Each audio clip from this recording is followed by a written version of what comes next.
Mate, do you know what's crazy about it? Everybody's got a different rationale, rhyme, or reason as to why it took them so long to get to Ollie's got to be sacked or Ollie out. And some of the rationale for me stands the test of time. People wanted to see how he would do with a better squad. Some people just wanted a manager to see out their tenure and to finish what they were trying to build. And I don't disagree with anybody's wants and demands as an example. Some people never wanted him to get the job. Some turned after 3 months, whatever it may be. Like it is what it is. But what we now know categorically, without any kind of debate, and some people haven't needed to be convinced of this, that he just isn't good enough. And the last few days, the amount of information that's come out, and of course the big one, Paul Pogba, it will be from Mino Raiola into the French press. Pogba wants to stay at Man United, but Ollie's got to go. That's the most damning one for me. Your most famous, most expensive player openly stating, again, there's been no tweet from him today. It's not been quote tweeted as fake news. Mino Raiola hasn't come out and said, what's this nonsense? Like, it's for me, that silence is deafening from him. And it comes out from Paul Pogba. You've got the Eric Bailly confronting Ollie, saying, why have you played an unfit Maguire in a game? You've got the news that Man United worked all week on being compact against Liverpool.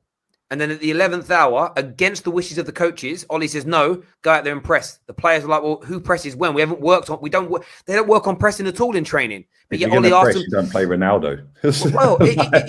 Either which way, but it's like they're not training to do that. They're training to be compact and counter. And then he's changing his mind last minute. There's umpteen stories that are coming out. For me, when you look at Fergie, Ed Woodward, and Richard Arnold, I think his name is, them guys backing Ollie and standing by him, it's a disgrace to Man United. It's an absolute disgrace to the football club. I understand Woodward doesn't want to have a fourth failed manager on his CV, but there's no way Sir Alex Ferguson can look at the style of football, the way we're defending as a unit, the unhappiness within that squad. It's going to turn toxic. Giving him these 3 games, it's about as useful as a waterproof tea bag. It just makes no sense to me at all. He's going to lose 1, 2, maybe even all 3 of these games, in my opinion. We're going to fall further behind the top 4 race. We could be excruciatingly close to going out of the Champions League by then.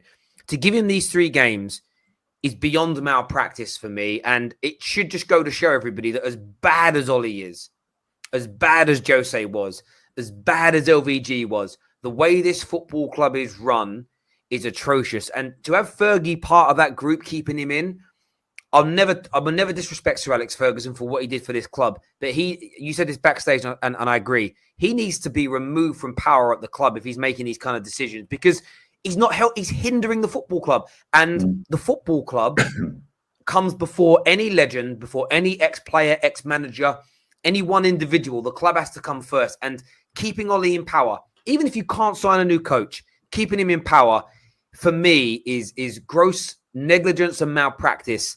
And I'm actually embarrassed as a Man United fan to see my club behave and operate in this way. It's atrocious. It's atrocious.